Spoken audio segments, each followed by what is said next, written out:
break in traffic, so something's definitely blocking off the lane. Support comes from Specs Wine, Spirits, and Finer Foods. Texas family owned and operated since 1962. Celebrating fall with a variety of wines, spirits, beers, seasonal sips, and more. Details at specsonline.com. The fun starts here. Weather sponsored by Stewart PC Attorneys for Executives.com. 40% chance of some afternoon showers could affect your drive home. 91 for the high tip, mid-60s for the low tonight. Just around 80 for the high for tomorrow. So a little cool front moving in, 86 or so for Thursday. And then a 50% chance of rain Friday going into Saturday with a 90% chance of some showers. We're sitting at 73, Tomball 74 here at the University of Houston. It's KUHF Houston News 88.7. A service at the University of Houston. Houston Matters starts right now at 9 o'clock.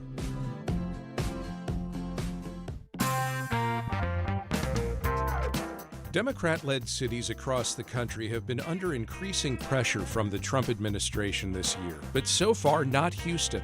How much of that has to do with Houston's mayor? I'm Craig Cohen. Today on Houston Matters, New York Times Houston Bureau Chief David Goodman discusses his profile of Mayor John Whitmire and what the mayor's more conservative leanings may mean for Houston. Houston Matters with Craig Cohen is a production of Houston Public Media with support from Baylor College of Medicine. Also this hour, the battle over books in public schools. It's the subject of a new documentary called The Librarians. We talk with the director. It's also the subject of a Houston Chronicle column that's drawn the ire of HISD's superintendent. We talk with the columnist. Plus, producer Brenda Valdivia heads to the water's edge to discuss efforts to keep Buffalo Bayou clean and accessible.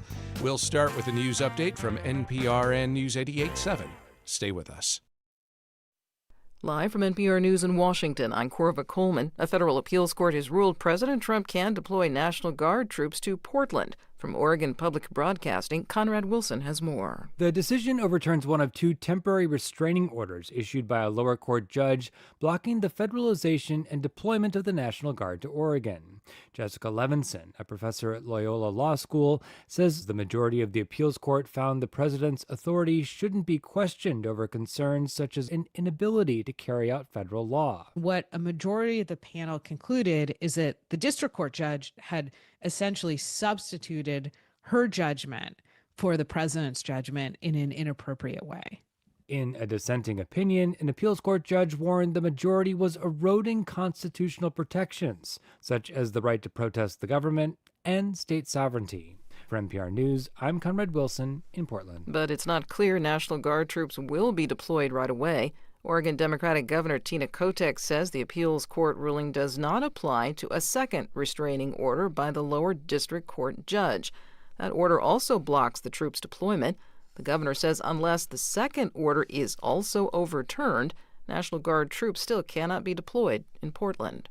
Federal workers at nuclear weapons facilities are getting furloughed in the government shutdown that's 3 weeks old. NPR's Jeff Brumfield reports. The National Nuclear Security Administration, which oversees the nation's nuclear weapons, says it's furloughing approximately 1,400 employees. The agency is responsible for overseeing thousands of warheads that are not currently deployed on bombers, missiles, and submarines.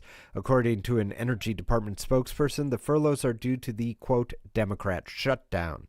Around 400 employees remain on the job to provide security and safety oversight, and the office responsible for moving nuclear weapons around the country remains funded until next week.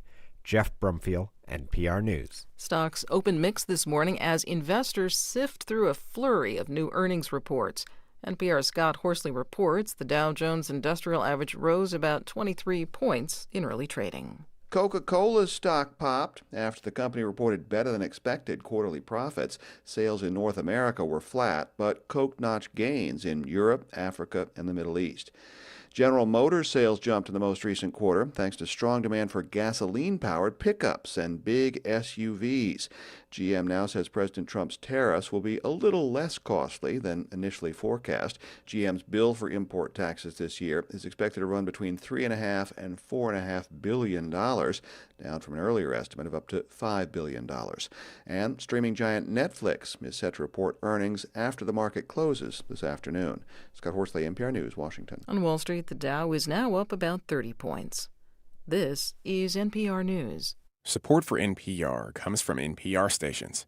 Other contributors include the Walton Family Foundation, working to create access to opportunity for people and communities by tackling tough social and environmental problems.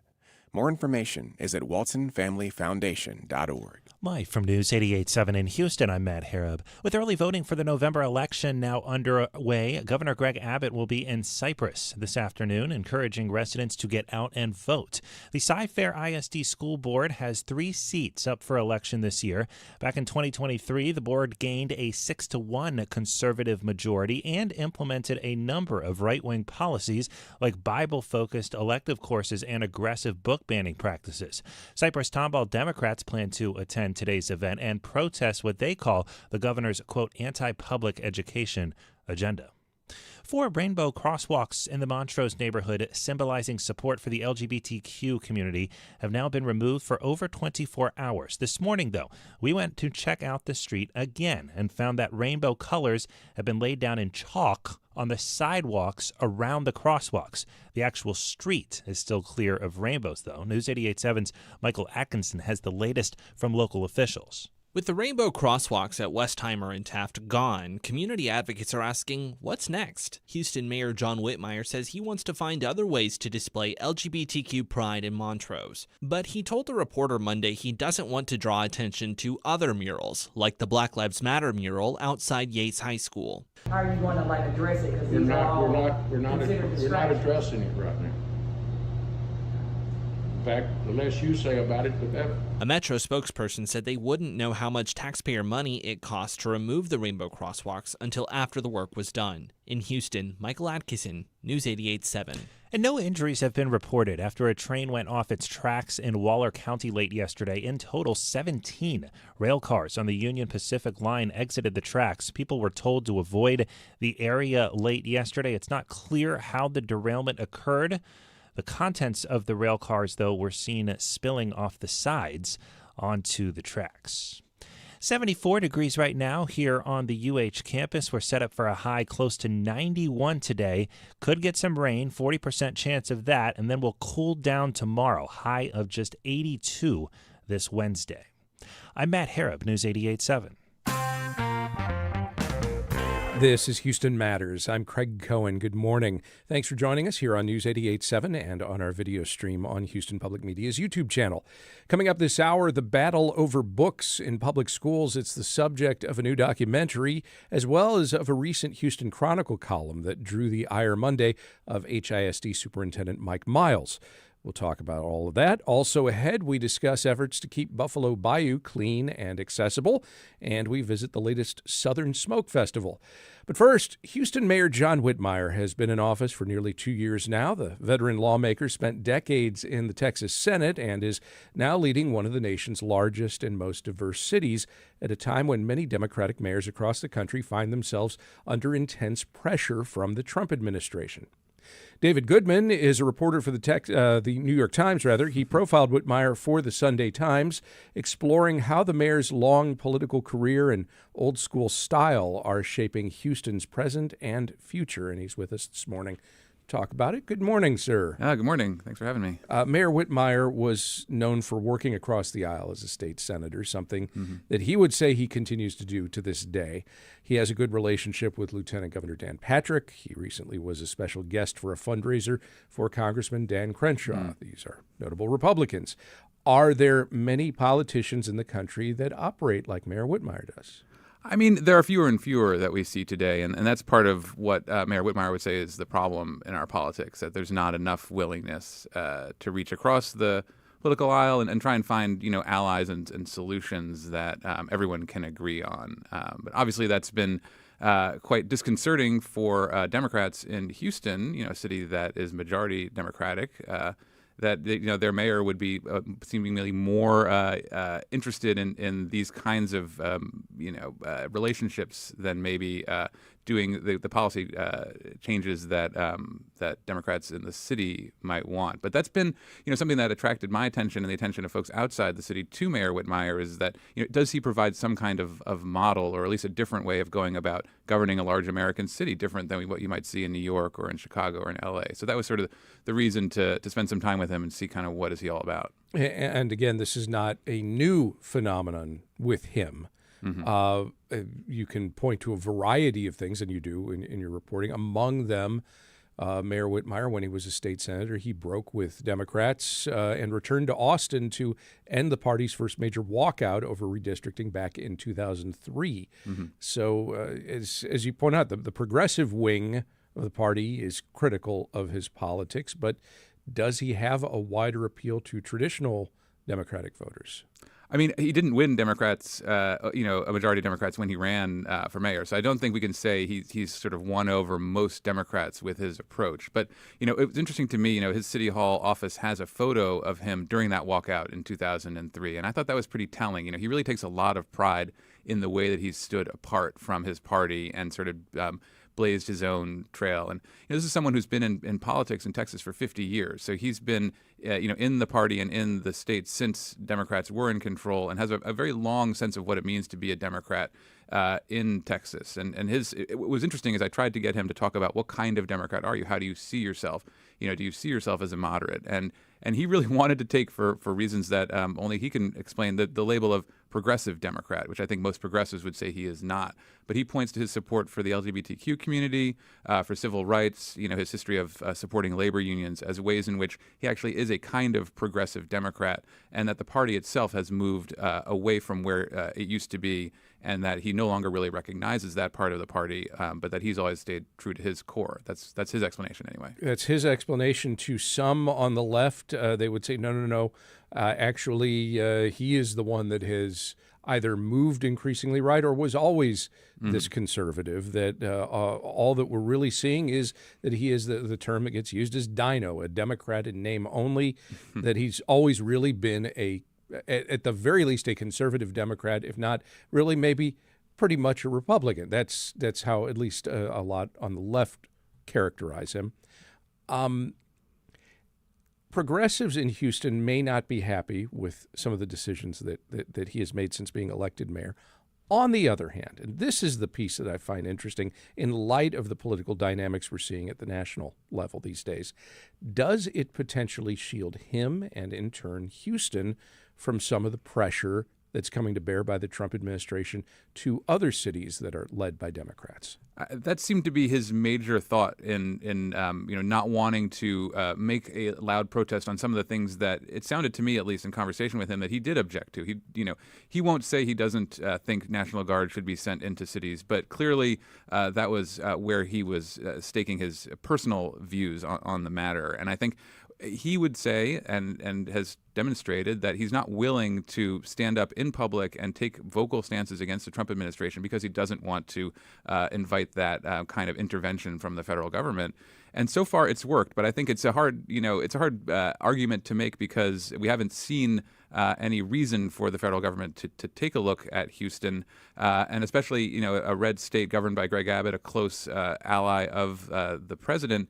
There are other dynamics at play that might be helping to keep that attention away from Houston right now, and it might not have a lot to do with Mayor Whitmire. You see though when there are moments like with this Rainbow Crosswalk where attention does get focused on the city from Republican activists outside of Houston, and then you have the governor come in and say, he wants to see changes. The mayor essentially didn't stand up. He decided to go along with what the state wanted and changed took out the crosswalk. And I think that moment was actually very telling about his approach. I think it was after having interviewed him and seen that dynamic play out, I could tell there was no way he was going to stand up for that crosswalk because in his mind it's entirely symbolic. And why fight a battle over a symbol when you're trying to get things done in a city that is facing budget shortfalls, that does have crime issues, still has a lot of transportation questions and infrastructure challenges. And so does it make sense to fight on these symbolic levels, or rather try and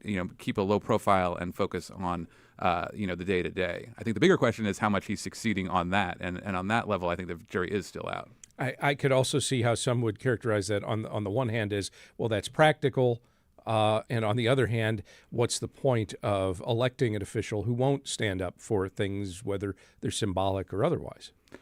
No, absolutely. I mean, I think one of the things that both folks in his administration, off the record said to me, and then critics say about him on the record in public, is that he doesn't seem to have a real vision for what he wants the city to be in the future. A lot of his policies and a lot of his positions have to do with fixing the city as it is. There's problems with the water system. There's problems with roads. We want to see crime come down. And those are all, legitimate garbage collection. All of these are legitimate city functions that need to be done well. But where does he want to see Houston in 10 years? What does he think the city should be or can be? And those are things that I think, especially folks who wanted to see maybe a different mode of transit in the city or a different vision for how it accepts, folks from all over the country, he hasn't really articulated that kind of vision. And that's something that I heard, as I said, both internally, folks who, were having conversations, trying to figure out what does the mayor want us to do as an administration, and then outside of his administration, folks are really, especially on the progressive wing, saying this guy doesn't really have any kind of sense of what the city could be. Back to this notion of staying off of the Trump administration's radar, I have to ask, how does a profile of the New York Times help or hinder those efforts? Well, I asked myself that same question. I mean, he's at the same time as he's talking to me, he's making the point that he's not getting stayed out of the national spotlight. So clearly those two things don't really go together. But I think at this point, after 2 years in office, he's sort of looking for a little bit of credit for having kept the temperature down in the city, sort of keeping everything at a low profile and sort of humming along. And, one person in his administration who was not close to the mayor, talked about his mayorality as kind of being a caretaker mayorality. And I think that's fair at this point, at least, that he hasn't proposed new programs. I asked him sort of what are the programs that you're most proud of? And he really doesn't think that way. He's not I used to cover Mayor Bill de Blasio in New York, and this is a mayor that really could list all the programs he wanted to, all the ideas that he had. And his issue is really running the day-to-day. And I think you see almost the reverse with Mayor Whitmire, that he has sort of these day-to-day concerns. We drove around on Washington Avenue, and he's very put out by the amount of noise that happens there on Friday and Saturday nights from all the partying. He doesn't like the scooters downtown. These are very local issues and very particular issues to the city itself, but they don't speak to any kind of grander vision. And that is sort of where I think he can evolve, and maybe he will evolve. He thinks he's going to get a second term. He wants a second term, and that's kind of where he fell at the end of our time together. Is there a risk for Whitmire that raising the ire of progressives through things like reversing roadway projects to benefit drivers over pedestrians, that means he's doing what's politically expedient now, perhaps, but maybe not in the future? I wonder about that, too. I mean, we'll see. He's up for re-election, obviously, in a couple of years, and we'll see how folks in Houston think the city is going at that point. I mean, one of his big theories, as he articulated it to me, is that he can that he can cut costs in the city, that he can demonstrate that the city is doing all it can to save its money and be very judicious with how it spends its money, and in that way then make a case for getting more revenue. Because clearly the city has real structural budget issues and needs to get more money somehow. He hasn't articulated any kind of plan for how it wants to do that. But his theory is that he can sort of show Republicans in the State House that, hey, look, you need to support us. We're doing everything we can, and we deserve more money, and we're not just going to waste it. That's sort of he really takes the frame that Republicans have criticized Democratic cities for, and saying, sure, money has been wasted in the past. I'm a new kind of mayor. I'm not going to do that, but we do need more support, and we hope that you'll trust us with it. And that's kind of, he's trying to build up trust, not so much with Democrats in the city, with Republicans, and we'll just see if Democrats believe that that's been a good strategy when the next election comes along. And I guess when that next election comes along, part of the question then becomes who he ends up running against, either from the left or right. That's right. A piece of it. That's absolutely right. And, he really resisted this idea, but I think it's true that the structural nature of elections in Texas make it so someone like him can continue to hold on to office. A nonpartisan election makes it a lot more, a person of his political background has a lot more strength in that kind of race than in a Democratic primary, where you really would have to win over just Democrats. And that is the sort of structural factor that you see in these other cities, why you have Zohran Mamdani in New York. Mamdani would not win in Houston in a nonpartisan election, wouldn't win in a New York nonpartisan election. And so, there's a lot of things that are just structurally the case with how politics works in Houston that allows Whitmire to win in his last election and may allow him to get reelected in the next one. We have an email from William in Cyprus. He writes, in the media lately, there have been many references to Trump going after Democrat-run cities. Trump and his allies have also claimed that Democrat-run cities are war-ravaged or otherwise some form of disaster, but no one seems to note out loud anyway that almost all of the cities of any size are run by Democrats. Perhaps the problems found in cities are just the problems found in cities and have little to do with which party is in control. What do you think? Does William have a point there? I mean, certainly. Well, I think that the president does not have a point when he says that cities are war-ravaged. I mean, I just think the premise is somewhat faulty there. I mean, you walk around Houston and sure, people have crime concerns, but the city itself is not war-ravaged, nor is Portland, Oregon, or L.A. right now. So I think just on the very basic level, that's not accurate. But in terms of the broader point, crime is a factor in all kinds of cities, whether they're run by Republicans or Democrats, whether they're in red states or blue states. And so, yeah, I think that, these are problems of cities are the problems of cities. The solutions to those problems are generally not found in, either the National Guard or the U.S. military unless there's some kind of acute crisis. And, focusing on a couple cities and saying they have particular problems with crime that are unique to those areas without going into exactly what's happening in those cities, I think is kind of not being very oriented towards what the solutions might be. Is there anyone other than Mayor Whitmire who is making the case that he may be the model for Democratic mayors across the country right now? Well, I don't know if people, what's interesting to me is that folks didn't really know about John Whitmire outside of Houston. I mean, he was someone who's not a figure in the same way that mayors of, L.A., Chicago, and New York have been in the national conversation, and especially to readers of the New York Times outside of Texas, he was not a familiar name at all. I got a lot of email of, I've never heard of this guy. That's interesting. He sounds like, the kind of person that I would support. And so whether people are pointing to him as a model or just his style of governance as a model, I think the Democratic Party is really looking for, how do we respond to President Trump, to the loss in the last in the last presidential election, and the sense that the party and the country want something different right now. And so he's offering something that seems different, and that is something that's appealing to at least some Democrats out there. David Goodman is the Houston bureau chief of the New York Times. David, thanks very much. Oh, thank you. Still to come, a new film examines the politics surrounding library books in Texas public schools and why HISD's superintendent felt compelled to respond to a column in Friday's Houston Chronicle. Stay with us as Houston Matters continues.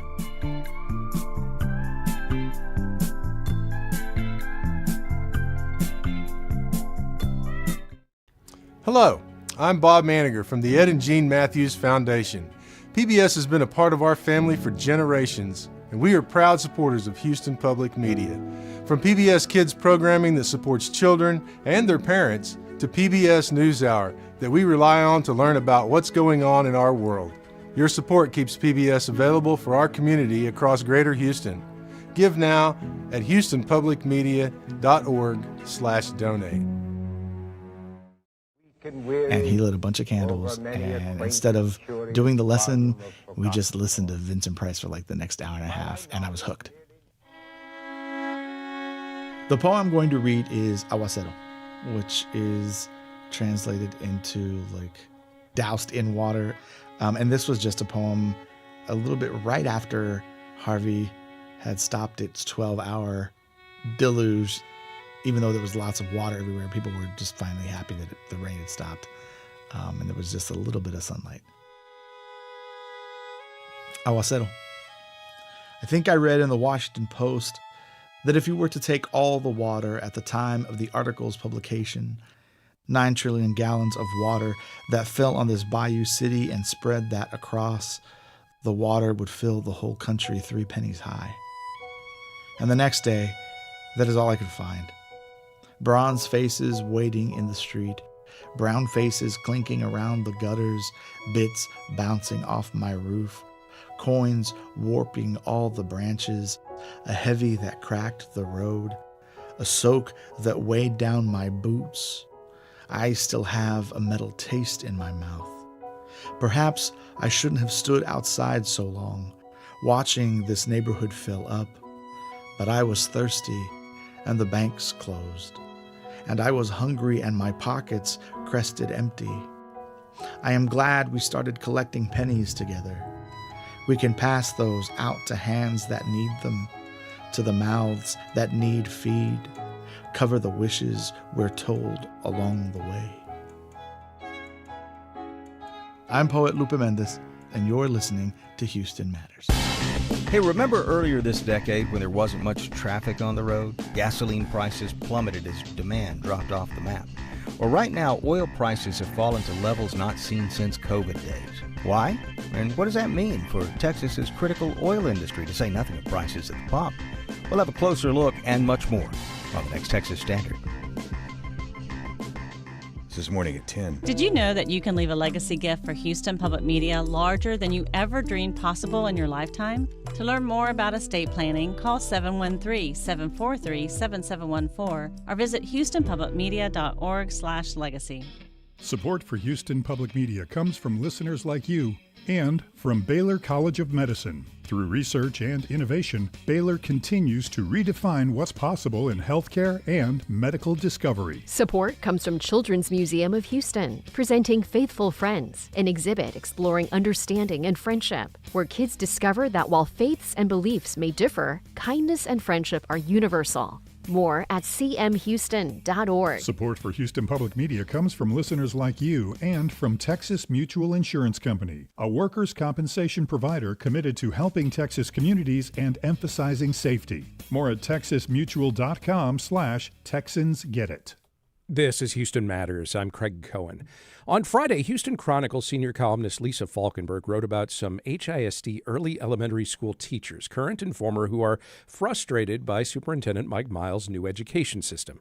The curriculum, while designed to teach reading skills, leaves little time for actual reading from books. As Falkenberg writes, teachers say that with few exceptions, the only stories allowed in the early grades are minced into dry text that teachers read from manuals, and that the few approved books focus on phonics. Superintendent Miles responded Monday in an article of his own on LinkedIn, saying Falkenberg's column, quote, reveals a fundamental lack of expertise in curriculum instruction and the science of how students learn. Lisa Falkenberg joins us now. Good morning. Good morning, Craig. I guess we should first lay out what you wrote in your column Friday. You begin by describing an apparent effort in one third-grade classroom to carve out time for students to read from books other than the state-approved materials. How are they doing so? Right. When I first heard parents talk about this a few weeks ago, I couldn't even believe it. I said, what are you saying? They're saying kindergarteners cannot have books. Teachers can't read to them. They can't, look at picture books. I didn't understand. I knew that libraries had been closed, but I didn't know it was to this level. And so then I talked to a young girl who described how her teacher wanted to read The Tale of Despereaux by Kate DiCamillo. It's an amazing book. And in order to do that, they had this little drill where they would put a stack of worksheets under the book. And then when the teacher gave the signal, they would immediately put the book in the desk and start doing the worksheets. So how do we get to a point in HISD where to read children's literature, you have to sneak around like it's some secret plot? I wanted to find out. All right. And what did you find out? I think the idea is that, as we all know, this curriculum that Mike Miles wants to follow wants to be carefully measured and carefully timed to the point of literal buzzers that go off when the kids are supposed to be moving on. And so the teachers tell me that in that very tight structure, they are unable to fit in Frog and Toad, Charlotte's Web, because Frog and Toad and Charlotte's Web are not on the quizzes. Now there's a quiz, yes, kindergarten people, first grade.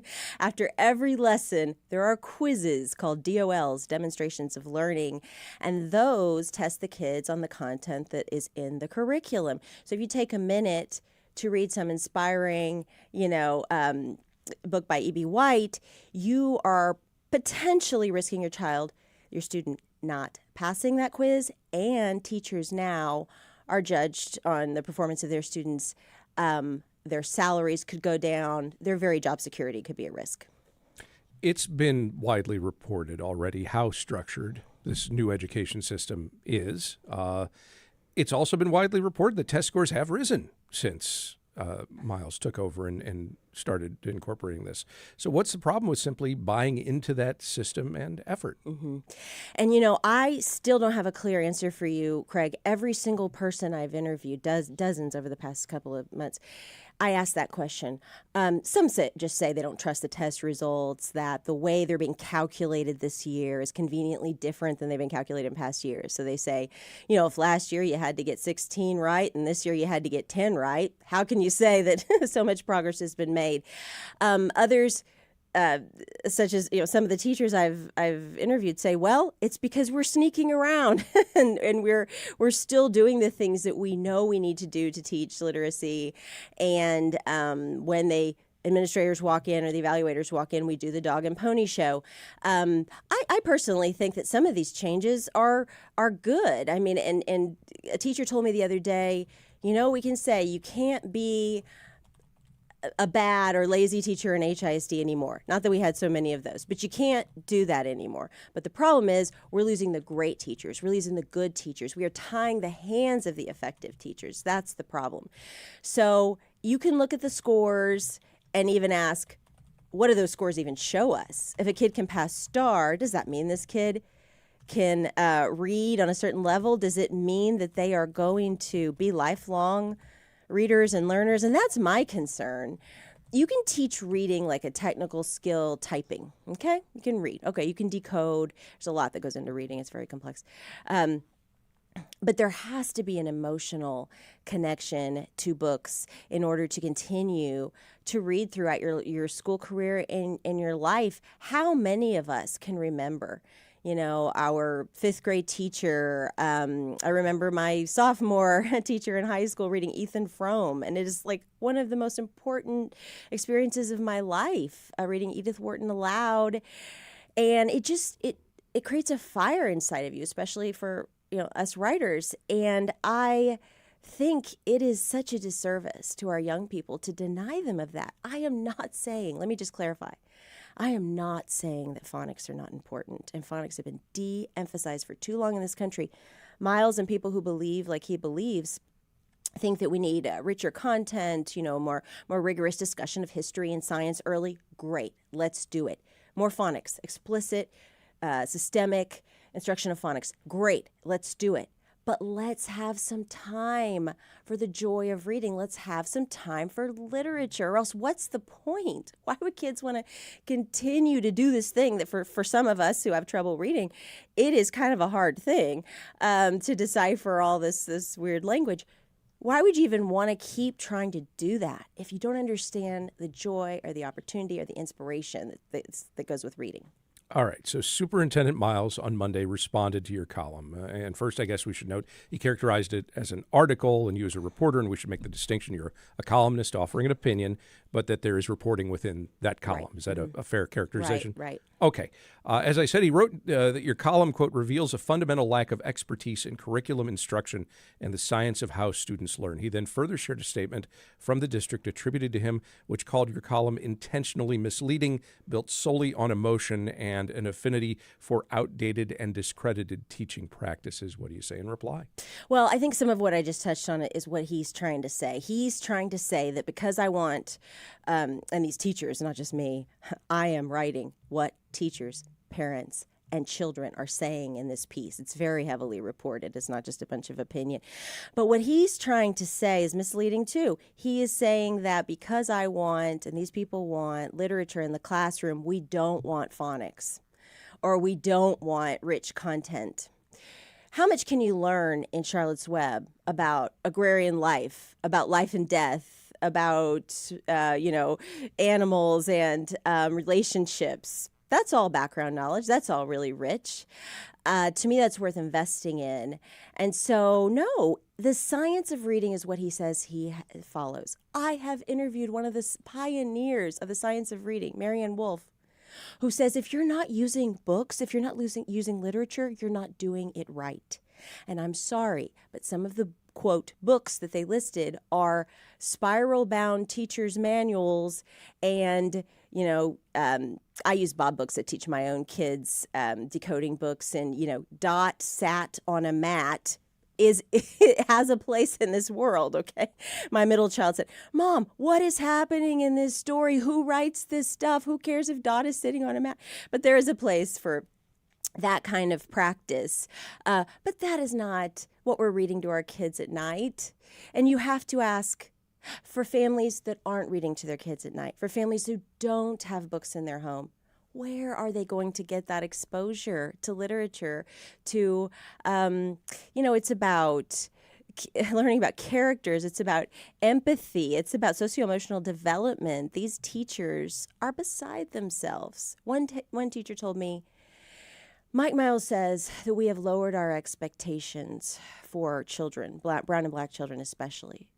She said, before this takeover, I was reading Langston Hughes and Robert Frost to my kindergartners. I was teaching them chess and to code, and we built wax museums. Now, I am reading from a script, and I am assigning worksheets. Who is lowering expectations? Miles says books are not banned in HISD classrooms, that they are required. I guess I wonder if this is a question of semantics, if this is about how you and he define what is and is not a book. You mentioned a spiral notebook. Well, great literature can be formatted inside a spiral notebook. So what? Right. That's a teacher's manual. Sure. I mean, you could say, that's why I make a point to say children's literature. I make a point to say, books with characters. In the piece, I really define what I'm talking about there. Storybooks, ones with fanciful illustrations.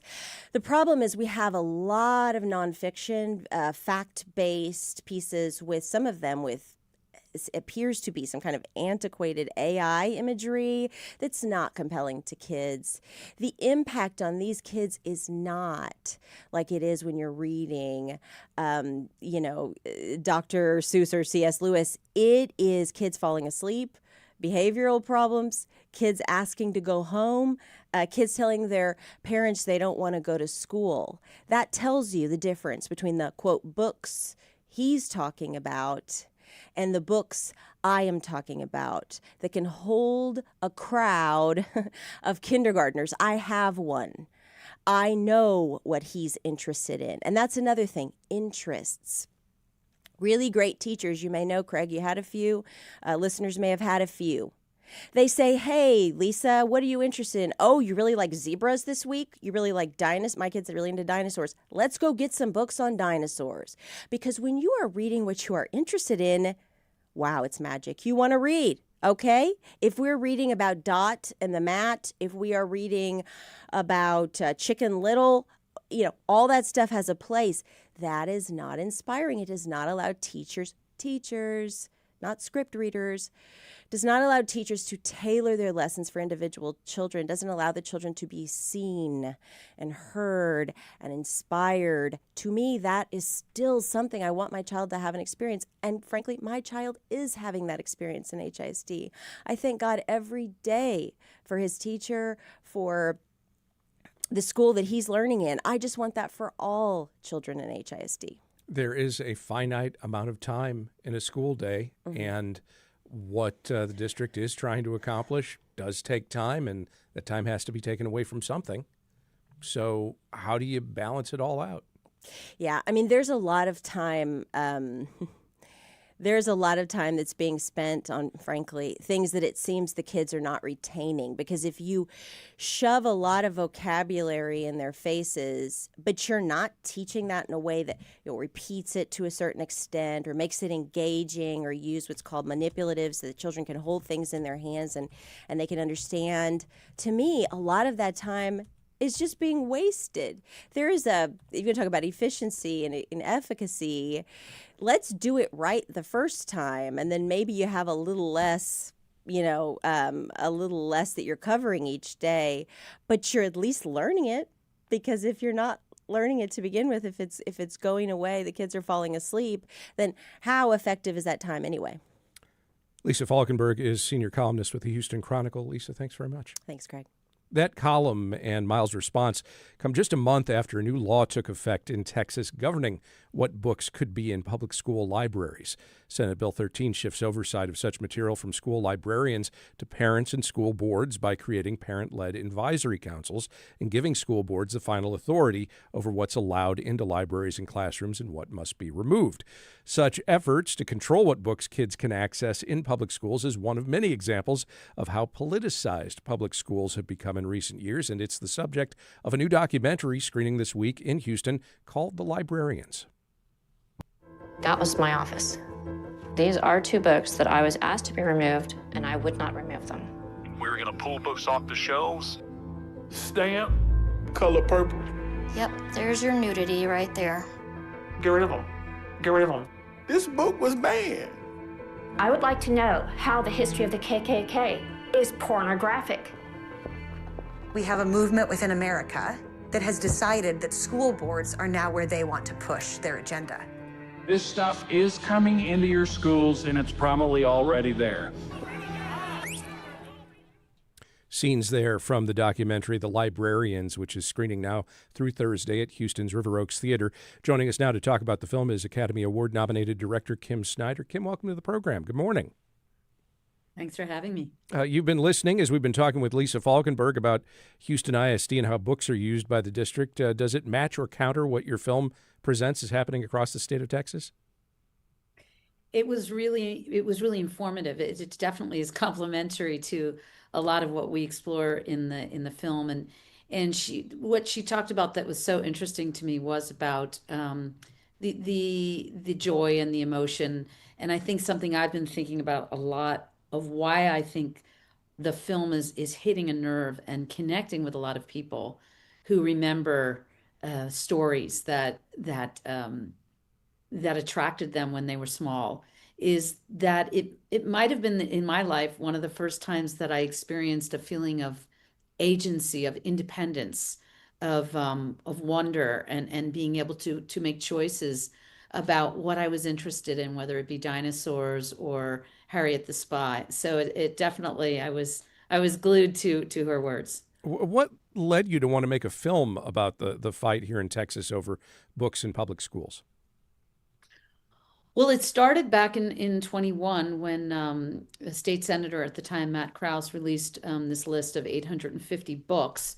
And I was really taken with this story of a group of librarians that I've now come to know quite well, that were calling themselves the Freedom Fighters with an READ.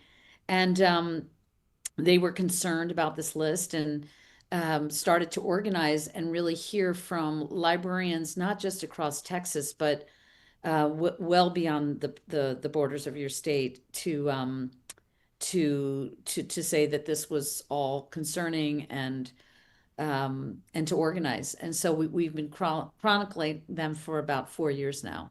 And what did you learn that you didn't know going into this project? Well, I learned that what was being framed as sort of a parental rights issue, that these parental rights had always been there. There were so many librarians stepped forth to say that they had no challenges prior to the fall of 21 in the prior year or so. And when this list came out, it began a kind of wildfire. And so I learned that a lot of the protocol that had always been in place for parents to have challenges and there was just such there had always been a system for parental rights that was there. And this was being brazenly broken in all kinds of ways after the fall of 21. And I think now has escalated to such, it's just permeating so many different aspects of our society that's gone so much beyond the school libraries. Some school districts, and Houston's an example of this, but there are others, are in some cases doing away with school libraries entirely. Did you hear from librarians about that? And if so, what they have to say? Absolutely. And not just in Texas. To be clear, that the epicenter of the story started in Texas. And then we realized that we wouldn't be doing justice to the issue if we didn't make it national. And so we also spent quite a bit of time in Florida, where some of the same kinds of policies and things were rolling out. And, you know, just a lot of emotional reaction from the kids. You know, what we learned was that this, I don't know, movement, if you will, of librarians that were speaking out about this, who were also being threatened, fired, threatened with criminalization. I think that was the most shocking thing to me as a newcomer to the subject, was learning that we really had that the idea of criminalizing librarians for standing up for built-in First Amendment rights was actually on the table. And then we have learned since that this is really happening all throughout the country, and it's not really it certainly isn't just a partisan issue. Kim Snyder is the director of the documentary The Librarians. It's screening now through Thursday at Houston's River Oaks Theater. Kim, thank you so much for the time. We appreciate it.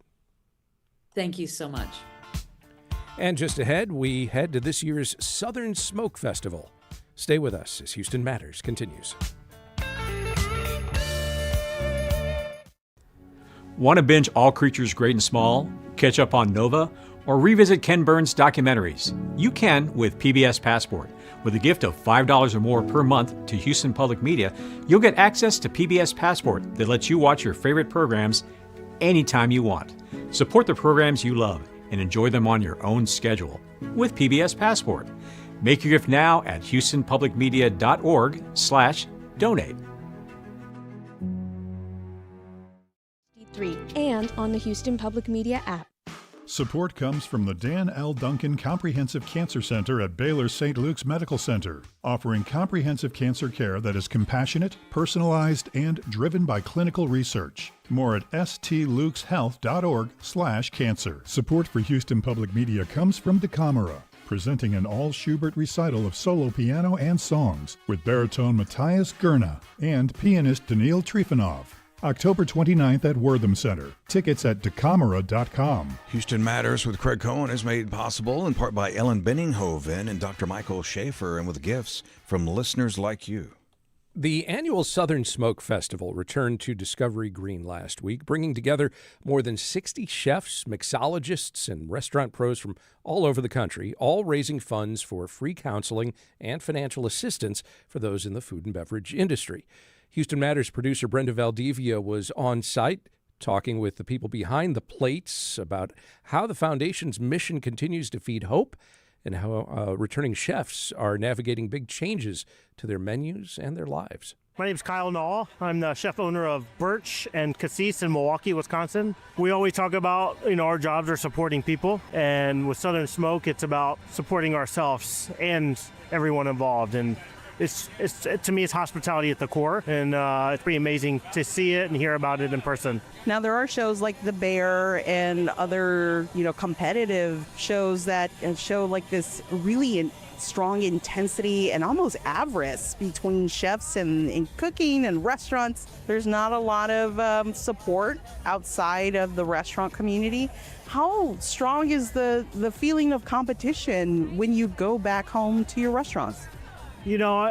Competition, I think, is a great thing. And I think those shows, kind of like you just said, it's all about one side of the equation, where coming here and like real life to me is the opposite.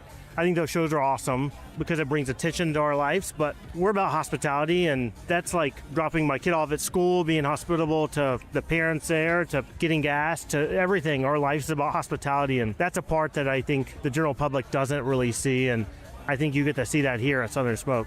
What was the moment that you said, I'm going to be a chef? My brother was a chef for like 25 years. He's much older than I was, and I think I was 15. And kids from my school that I didn't really hang out with came to the restaurant I worked at for prom, and they said, "Oh, Kyle's in the kitchen. Can he come out and say hi?" And to me, it's like in that moment, I was like, "Oh, I know this is what I'm supposed to be doing." And I went to prom, so I was like, "Oh, this is my thing." So I am the owner and founder, executive chef, the whole nine, but really the main storyteller behind our concept, Chopping Block, which is all about sharing the beauty of West African culture with the world. our mission is to make our culture more accessible and to build community along the way. I'm just in the driver's seat narrating that story for us. So years pass. Yes. Chopping Block has blown up. Chopping Block is moving. The block is hot. Yeah, so what has that experience been like? Look, it has just been so special to see the embrace, the genuine embrace we're getting from the city. Seeing our mission of making our culture more accessible and building community unfold in real life, seeing that in real time is so special to us. So we're really just grateful. Like, this is honestly just a posture of gratitude that we have right now. Now, there was a moment last year where you were declared one of the best restaurants in Houston. What was that experience like? It was, Houston is just like a very special place when it comes to food, right? Such a multicultural city, the most diverse city in the country, the best flavor in the country. So to be seen on a list like that and take up some space for the culture means a lot. So it's being recognized amongst the best in Houston, and then most recently with our acknowledgement within the top 50 in the country by the New York Times, like, it's just amazing to see everything just unfold. It is a wild card, because I remember when I saw your name pop, I was like, I talked to him. Was that experience? What's it like getting that reaction? And then going back to, your roots, your community, what was their reaction like? That's what we do it for. Like, I remember the days when I was like, look, I'm tired of driving 45 minutes to an hour out of my way, regardless of where I am in this world, to tap into the culture that I know is precious and beautiful that I grew up on. And so, I think it's moments like this, it's acknowledgments like this, it's the community coming together that's really helping us to essentially push that forward of making that, more accessible, right? Closing that gap, closing that void, doing what we should be doing to be able to make, the story that supports over 40 million people in this country, more widespread. So that's what it's about. So now you got tapped on the shoulder. You're considered one of the best in the country. Yeah. Who do you recommend in the city to be on that list as well, or start watching to watch them come up? Oh, hopefully you're already watching them, but there's so many homies out there. My go-to spot is my people, Evelyn and Henry over at June. I think they're doing some really special work over there. So between them, you also got the best burger in the city. It's coming out of both Trill and from Boo's Burgers, and my boy Abbas over at Burger Bodega. So, honestly, anyone can get it. Anyone can get it. The fact I've eaten all three is a trifecta. I feel like you should get a sticker if you go to all of them. No, for sure. Hey, do yourself a service. Try them all. Hi, I'm Tracy Malachek Ezekiel, and I'm the chef and co-owner of Birdie's in Austin, Texas. So what brought you to Southern Smoke today? Well, we feel so fortunate to be able to help support this amazing foundation.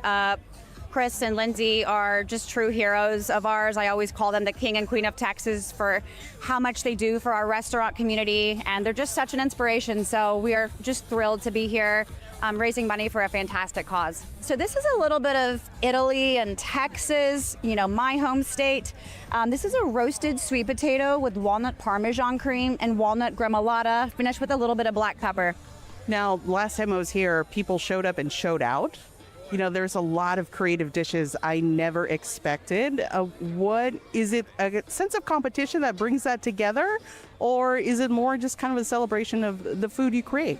Yeah, I think it's not really competitive, but it's just super fun to see what your, fellow chefs and colleagues are making. And, we're always excited to share with our friends and try what they made. And I think a lot of it's inspired by our warm Texas weather and just kind of what you want to eat on a wonderful Saturday supporting a great cause. Now, have you ever used any of the services or support at Southern Smoke outside of the festival? We definitely supported a lot at Birdie's. I myself have not, but I feel so fortunate that if we needed the help, we know we could reach out to them. So you're from Austin. Have you had a chance to try any of our local restaurants and dishes? And are there any that you recommend here in the city? So I'm an H-Town girl at heart. I grew up in the Cypress Tomball area and then went to University of Houston, class of 2004, go Cougs. So I'm very familiar with Houston's amazing dining scene, and the fun thing about coming back is trying new places. I think the one place that I always hit is Cadente, who are just incredible Tex-Mex, incredible fajitas, fresh homemade flour tortillas with beef fat. Just divine. I'm Jeremy Cooker. I am with the New Orleans and Company team, which is the destination marketing organization for the city of New Orleans. My first experience was really eye-opening because we had such a great showing from New Orleans chefs, and we're promoting New Orleans, obviously, as a great destination to visit. Houston's a huge market for us. So there was all this love for the city and such great representation from incredible personalities like Mason Hereford, Anna Castro, Joaquin from Bacchanal, etc. So yeah, it was a great first time, and we knew that we had to come back after that. Coming back, are there any local restaurants that you love and recommend? Local restaurants in Houston? This is a tough question for a New Orleanian, right? Because we're used to really great restaurants. The bar's very high in New Orleans, but I had an amazing meal last night at Credence. Probably one of the best meals I've had in a very long time. Just phenomenal service. The food was perfect. Everything just off the charts. Other than price point, what makes a great restaurant experience? Oh my gosh. I mean, I think one of the things that we do so well in New Orleans, and you see it in probably every chef that's demonstrating here today, it's just how they make you feel. Like, the food is going to be great. That's kind of table stakes at this level. It's really the next level is like, how are they going to make you feel? How do you feel when you walk in? How do you feel when you sit down? How do you feel after you left? I get goosebumps just thinking about some of the experiences that I've had at some of these restaurants here and then also back home. Clearly, there's a lot of love and relationship between Houston and New Orleans. Katrina really cemented that too. There's a lot of New Orleans who live here because of what happened in Katrina, and a lot of Houstonians who made it a point to visit New Orleans and establish roots there for the same reason as well. So years have passed, and we have this almost symbiotic relationship between our cities. Is there something that's fundamentally changed about both of us because of this relationship? Wow, what a great question. I think, look, anytime you can have that kind of relationship with people from another part of the country or even another part of the world, there's going to be growth. There's going to be a lot of mutual respect for each other. We love Houston. Houston is a phenomenal market for us. Everyone who comes to New Orleans from Houston is always so gracious. We have such admiration for the people here and such respect and such gratitude for how they helped us after Katrina as well, and how they've continued to help us during any difficult times. I will say I'm forever grateful to be introduced to po' boys and crawfish, and I know a lot of Houstonians feel the same way. There's a language between our cities due to food. We bring a lot of Tex-Mex over to New Orleans. New Orleans brings a lot of Cajun food. Is there a new language that's being made because of those interactions between the city? Gosh, I don't know if it's a new language, but the language is definitely evolving, I think. Like, there's some really exciting things happening from new chefs. I talked to a chef here yesterday, Abbas, who runs Burger Bodega, and he was talking about like this new guard of chefs in Houston that have really stood on the shoulders of the old guard, like the guys like Chris Shepard, who paved the way for a lot of these new chefs. And so I think you see that in New Orleans as well. You have this established old line of great restaurants, and now you have exciting new chefs like Anna Castro trying all kinds of new things and really being acclimated and awarded for it in many beautiful ways. So. Okay, final question. I just drove 6 hours. I'm in New Orleans. It's 4 o'clock in the afternoon. What is the first stop I should make? Oh my gosh, do you want the long list or the short list? First stop you should make, is it summer? I might go get a snowball. At Hanson's, and then I would head over to the Batcher, maybe, along the riverfront. Enjoy a beautiful sunset along the river. That was Jeremy Cooker with New Orleans and Company. He spoke with Houston Matters producer Brenda Valdivia at this year's Southern Smoke Festival. We also heard from Ope Amosu of Chop and Block, Tracy Malachek Ezekiel from Birdies, and Kyle Knoll from Birch. And that will do it for today's show. The Houston Matters team includes Michael Haggerty, Joshua Zinn, Brenda Valdivia, Mincho Jacobin, Laura Walker. Jared Carroll's our technical director. A reminder that, yes, you can always catch our program live, but we're also available to watch or listen to at your leisure. The full recorded video of the show is available right after the program ends on Houston Public Media's YouTube channel. While you're there, check out a variety of other videos from us and from our colleagues at Hello Houston, among others.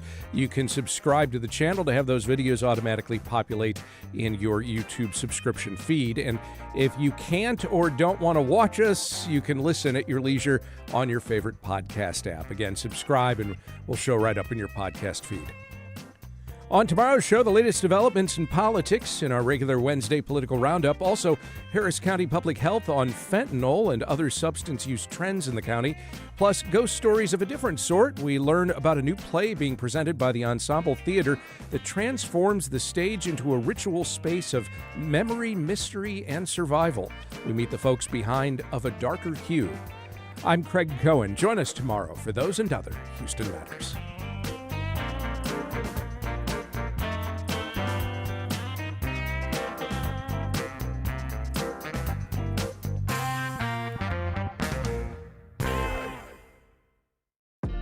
A new study out of Europe finds that cannabis oil is as effective as opioids when it comes to back pain. This news was welcomed by scientists in the U.S., but the maker of the cannabis product says it will take years for patients to get access.